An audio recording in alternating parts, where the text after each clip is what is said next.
Yo, yo, yo, yo, yo, this your boy Larry, and I'm chilling and vibing with Ivish. What's going on, man? What's good, Larry? How you doing, my brother? You know the Happy to be vibes, here, my man. man. Happy to be We chilling and chill. vibing, my brother. Oh yeah, we chilling and vibing, man. Appreciate Yes, you for sir. coming on. Thank you, man. Thank you. Thank you for having me. It's a pleasure. So where you from, man? I like to say I'm from the planet Earth. I was born in New Delhi, India, but I grew up in Dubai and Singapore, and I've been in the US since 2012. I live in Chicago right now. I've been in Chicago for about 5 years. You probably hear that shit in my voice, and it's kind of settling in here, you know. But life is good, man. We've been doing this for a minute. I've been around for a minute. I've been doing music since I was probably 11 years old or 12 years old when I wrote my first song. I put out my first single when I was probably 18 years old. So I've been doing this for a minute now and it's been good, man. So who inspired you, you know what I'm saying, to want to do music? Bro, I had so many influences growing up because I grew up with Bollywood music. I grew up on some different type of shit, right? Like, because people wasn't even speaking English around me for the first few years of my life, right? And I grew up on some Linkin Park and a lot of Bollywood music. These artists called Ustads, and Ustad means master, right? And they're called masters. And Nusrat Fateh Ali Khan is one of the Ustads and one of the masters of classical Indian music. So I would grow up listening to a lot of that, a lot of Bollywood music, a lot of Hollywood music. I listened to a lot of Simple Plan, Linkin Park growing up. And I didn't really get into the rap scene. Like Eminem was my introduction to the rap scene. Because internationally, it was Eminem that was like so big. And from there on, I really got introduced to the culture and really kind of explored myself. And the art of storytelling in rap is just, it's so authentic. And it's like the way that brings the music out of people, it's like you can't quite match that, you know. That's what's the storytelling part of me. The storytelling part of it is really what inspires me to make music every day. Because it really is like therapy, where like whatever happens in my life, I can go write a song about it and process it in a way. And I can't really do that with anything else, you know. A lot of shit gets stuck in your mind. It's just like this, that, and third. And with music, you get to process a lot of that. And you get to process a lot of that in your own terms, right? Because you can write one thing and you really know what that means. And the world can't really like decipher what it means. But you gave the world your truth. And like that's what your truth was. And that's what the dope thing about it is I just use it as therapy, bro. Every song that I write is coming right from here. I'm not using nobody to write my songs, this, that. I'm writing all my songs because this is my life. It's a soundtrack to my life, you know? Your Gotta make it song, authentic. oh yeah, your song Homies, man. The song and video was dope. Yeah, the video was actually, it's a funny story. The video was shot by my mom. So my mom was with me on a trip, right? And I had made the song and I was like, Mom, I really want to shoot a video. And we were out to go visit my sister for her graduation. She was graduating from UC Berkeley. She had finished her course in astrophysics. And so we were all really proud of her. We were driving out to California from Chicago. And so we passed these mountains in Utah and it was snowed in. There was no cars on that road, bro. Like that ass. I stood in the middle of the road and shot music videos, and it was the middle of the highway. Nobody was there, and it was beautiful, man. And I just did what I did, and I was like, let me just get this content in. You know, who cares who's shooting it? My mom's helping me. Like that's a blessing. We shot the video. I actually edited the video myself. I do most of my work myself, like you know, like it's this is mostly a one man show. I produce my own music, mix my own music, I master my own music, I write my own stuff. I have a home studio that I record in that's just in the other room here. And so this is really, I've really taught myself how to do everything, you know, because that's what the requirement was. So we did it. So like putting out music, what was your what was the feeling like when, you got that first thousand streams, and people like giving you that feedback? Bro, it still feels unreal. Like the amount of people that tune into the music, it does not even feel real to me. I can't actually process how many people have heard the music. It's too many people. Like before I saw $1 million, I didn't know what $1 million looked like. So it's like I haven't seen 1 million people in real life. Like I can't quite process the the bandwidth that the music has reached without even like me blowing up yet, right? I haven't even reached the mainstream and it's still reached so many people around the world that I have I can't really process it. Like I'm telling you, I'm just telling my story. And I'm just focused on telling my story, and whoever wants to listen, right? And whoever relates, relates. It's like we all have a lot of similar struggles, man. We all work really hard. We all do things for our families, you know. We all look up to God. Like we do these things. We all struggle with certain things like addictions, drugs, lust, women. This is about normal stuff in life, right? And I want to be able to talk about it in my music, and I feel like talking about it openly has is what's brought the people, right?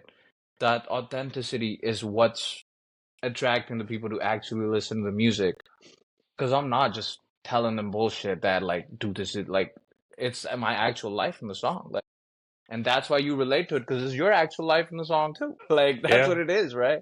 yeah. And it feels good, man, that the people listen to the music. I feel very grateful, you know, that I have people that will listen because there's people much more talented than me with no listenership, right? And so for me to have any listenership, I'm thanking God every day, bro. Like But for me yeah. to be able to do this and do what I do, make money and make music, I'm good, bro. I'm free, you know? That's what it is. But the thing about it, like a lot of people that make music, they don't got a meaning behind it. They just make music, what I'm saying, just to do numbers, and they don't have no meaning. But you know what I'm saying, like you say, it comes from the heart. People can relate to it. Granted, they can relate to their music too about, violence or doing this or doing that.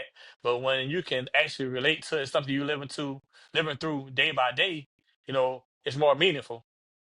Man, it's like your soul can relate to it, right? Like it's like your Yeah. soul going through that. Like you are like I've really learned to separate my ego from my soul, right? My soul is timeless. My ego has an age. Like that's what it is. Like so I have to be able to get my art from my soul. I can't be writing from my ego. When I write from my ego, it don't work. Like it just doesn't hit the same, you know? But when I let just the energy do its thing and I'm just sourcing it and I'm just a pen, right? I'm not even writing it. I'm just a pen. Like I'm just a thing that it's being channeled through, really. That's how it feels. And that's when the realest songs come. That's when the songs come that are like that you're like, I know this shit is a record. Like I don't doubt for a second that this is a record. Like and that's what a record means is a fucking record. Like it's set a record for like a bunch of things. And you just know that feeling in your heart. When you make a song that you know is a record, you just know it. Like as an artist, it's you who knows like that it was authentic, the process. Nobody else can come in and make the process authentic for you. It's like nobody can grow a plant for you.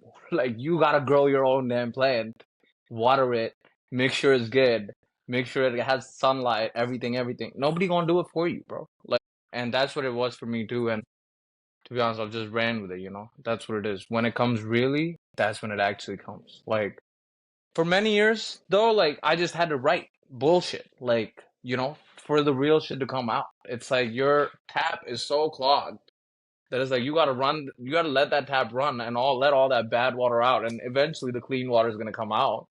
But as an artist, like you gotta make a lot, bro. Like LeBron is in the gym every day. That's why he's the greatest of all time.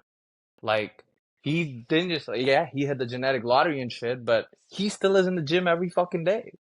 That's how he's the best. Like that's the same thing for artists, man. If y'all not doing what y'all need to be doing every day, if you're not making a beat, if you don't know how compositions work, if you don't know how arrangements work, if you can't listen to a mix and figure out what's wrong, like is it the high end, is it the low end, is it the bass, is it the compression, like if you don't know these things in 2024, someone's gonna take advantage of your ass and get paid on you.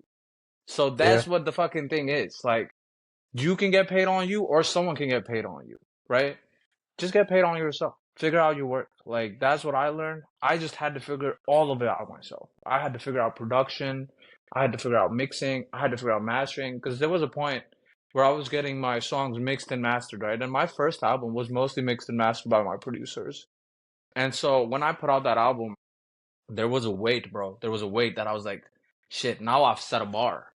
And now I can't underperform that bar. Because if I like go below that bar that's been set with the first album, people are gonna be like, "This is bullshit."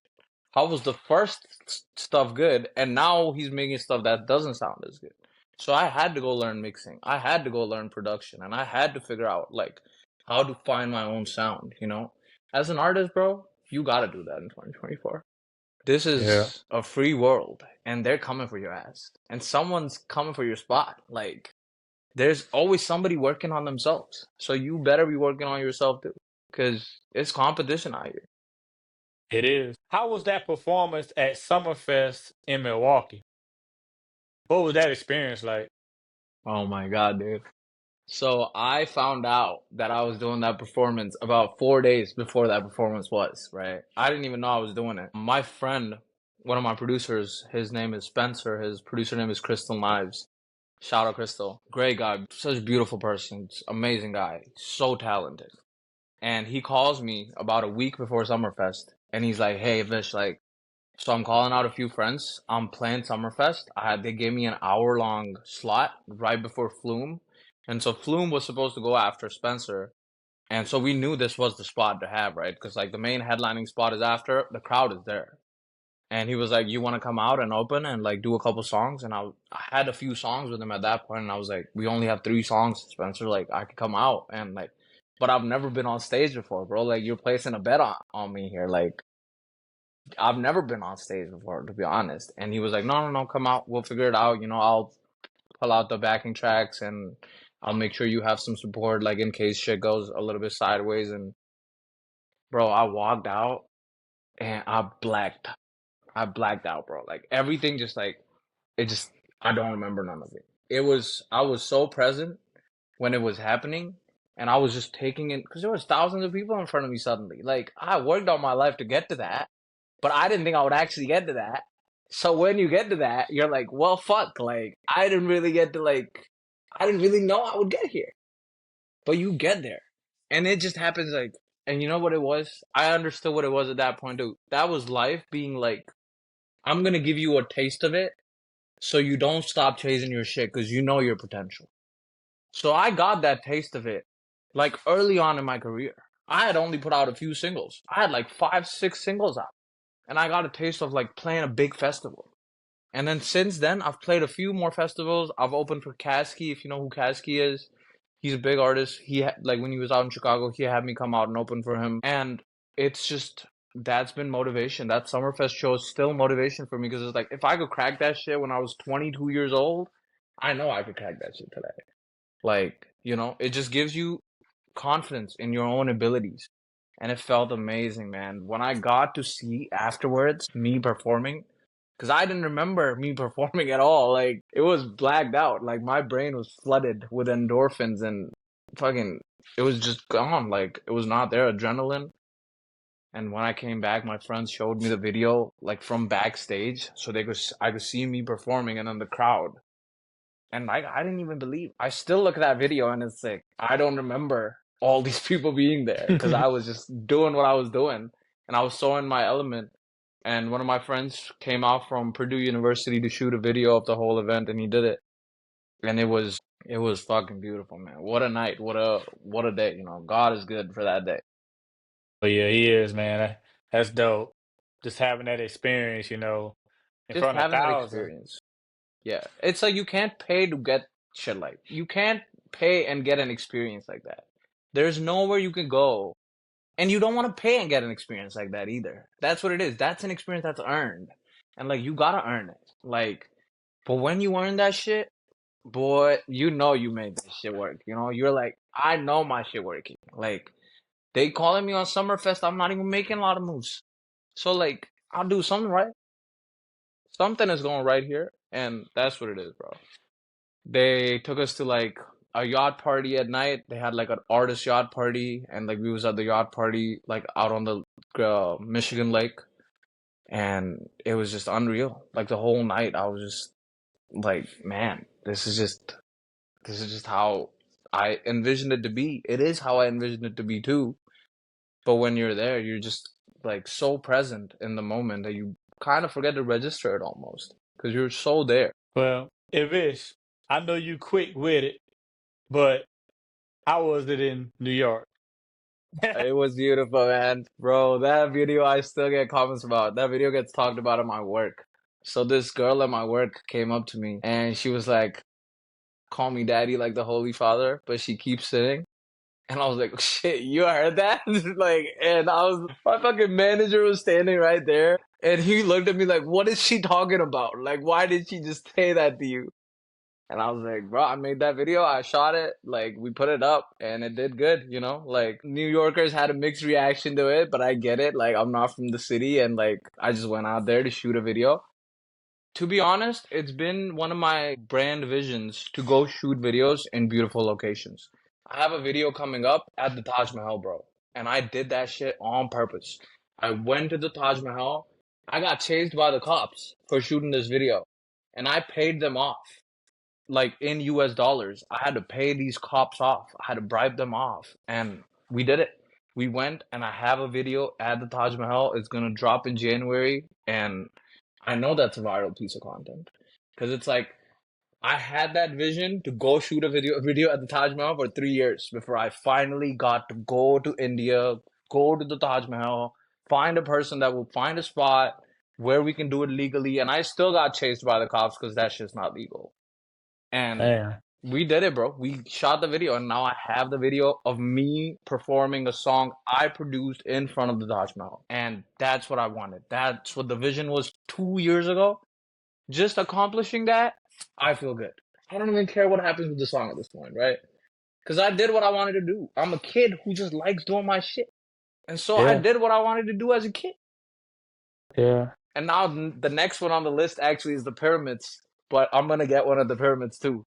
Watch me run this shit. That's what's up, man.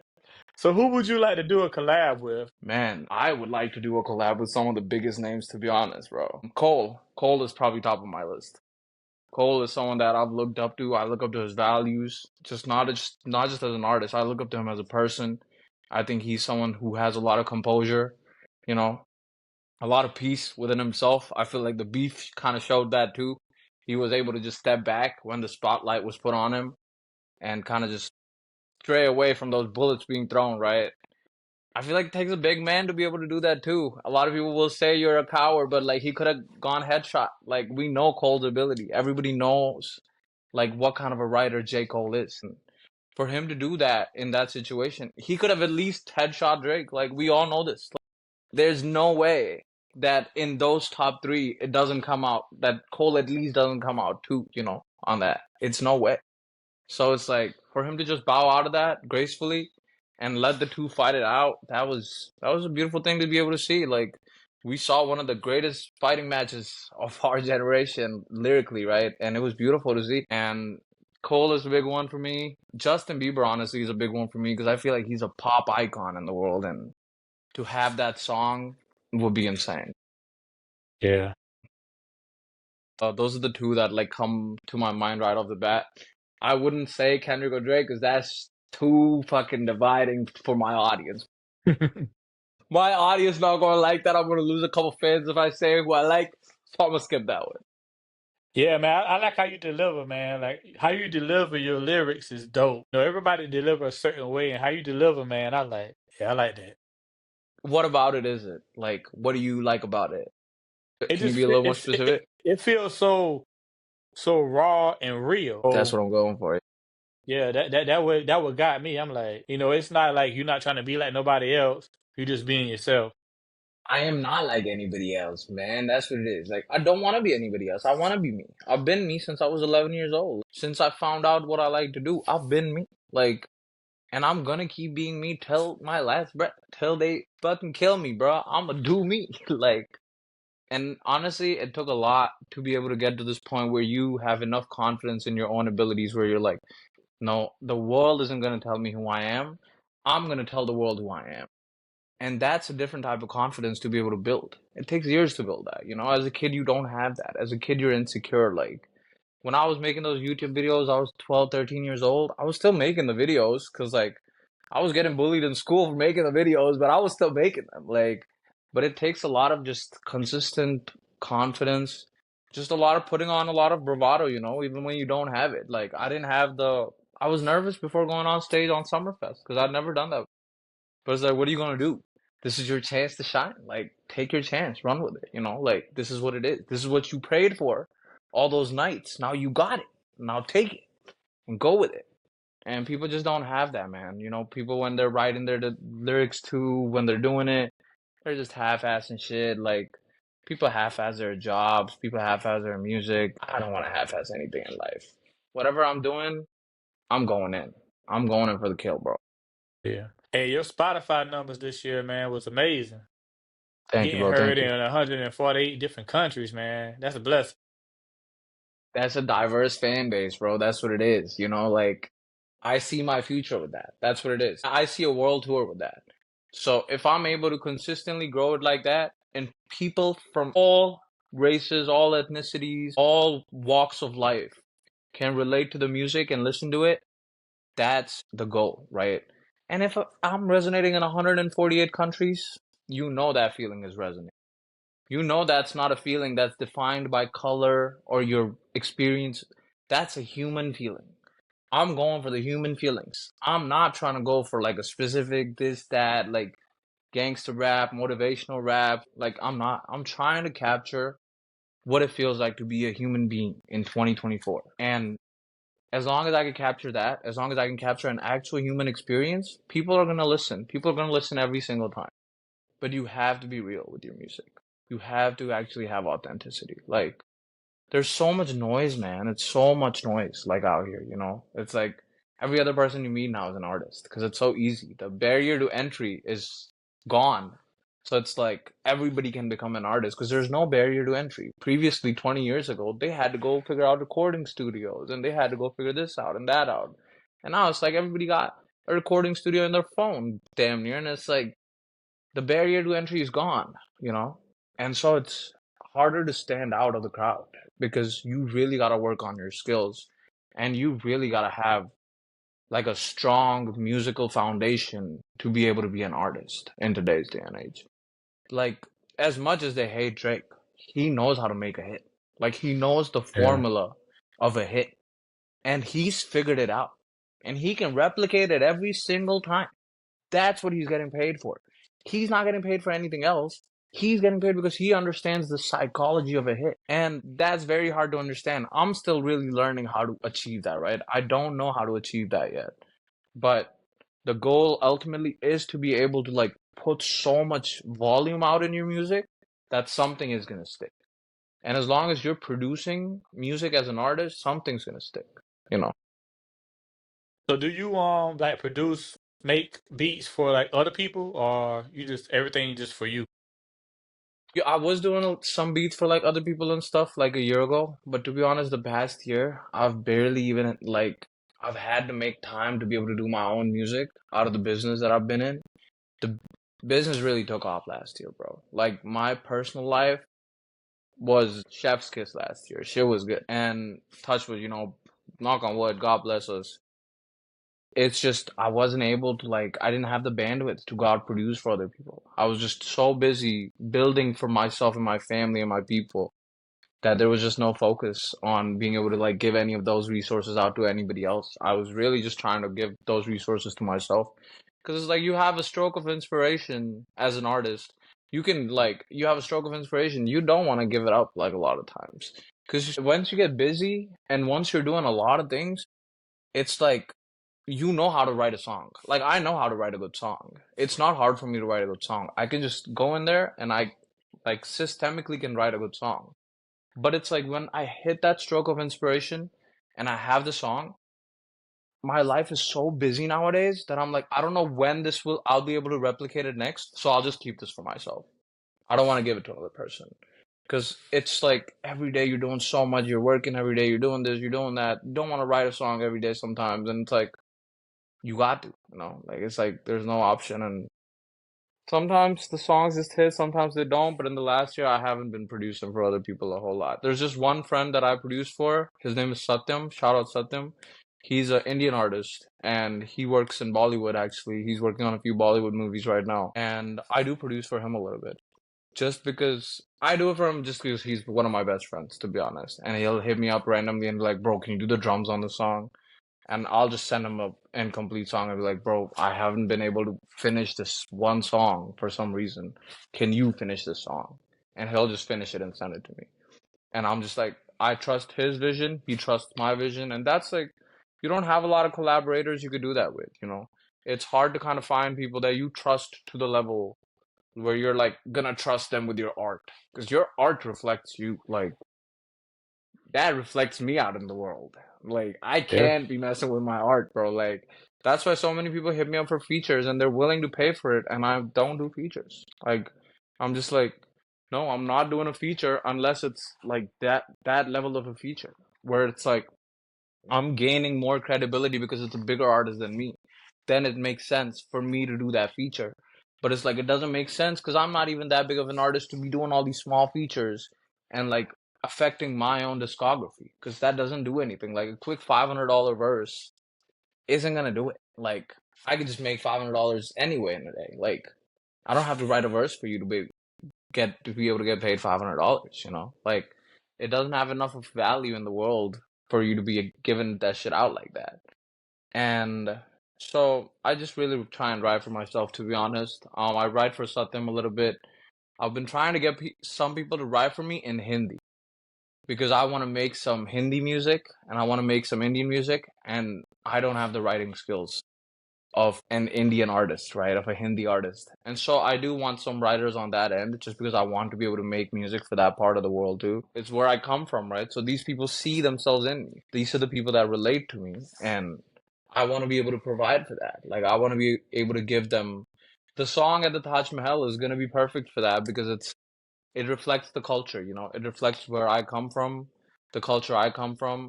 And I was able to go out there and shoot a video with one of the biggest artists in India. He has a feature on that song. And so that's why I made that song because I was like, okay, there's a big feature name on this.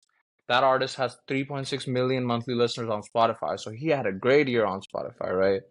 He went crazy this year. He had a billion stream song this year on Spotify. So I Wow. was like, okay, let me work with this artist. And he didn't charge me anything because he just fucked with the music. So he was like, yeah, bro, I got you. Like, the song is fire. You have a crazy vision for it. You want to go to the. And we did everything. We went to the Taj Mahal. We shot the video. I'll send you a link to it afterwards, you know, like a private link for you to look at the video. Man, it's crazy what you're able to do if you just Put your set your mind to it. mind to it and go Yeah. crazy. Like, man, it's crazy, bro. It's crazy. I can't even believe my own shit sometimes. It's like, Kasky, right? It's a funny story. You know the artist Kasky, the rapper, with the head tats and all that? Oh yeah, yeah, yeah. Bro, so Kasky was in my top listened to artists of last year, right? Of 2022, I think. And 2022, December 1st, I got my wrapped, and he was in my top artists of that year, like top five that you listen to most. And I was like trying to like figure out what's gonna happen. And suddenly his manager hits me up like a week before, out of nowhere. Like I hadn't even talked to his manager at all. And he hits me up and he's like, yo, we're gonna be in Michigan and we've kind of seen your stuff. Do you wanna come out and open for Cash? And I was like, hell yeah, I wanna come out and open for Cash.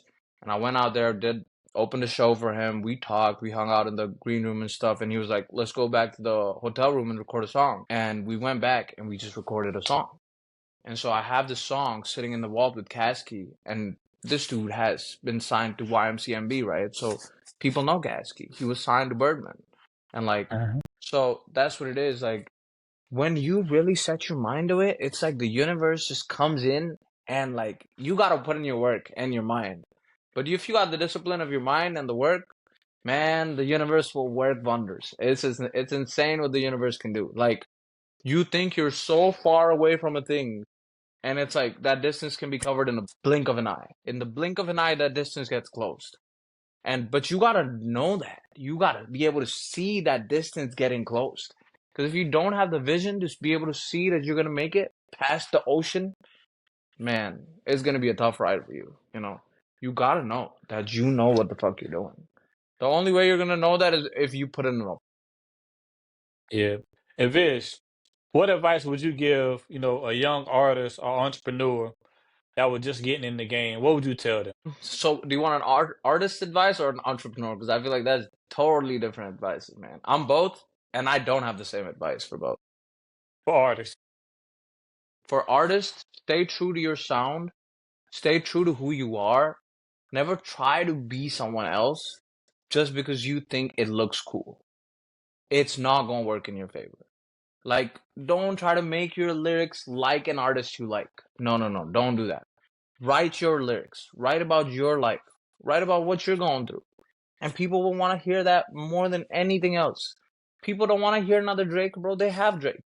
There is a Drake out there that's telling a story. People don't want another Kendrick. There is a Kendrick out there. But there is no you out there. So you can really sell you, but you gotta sell you.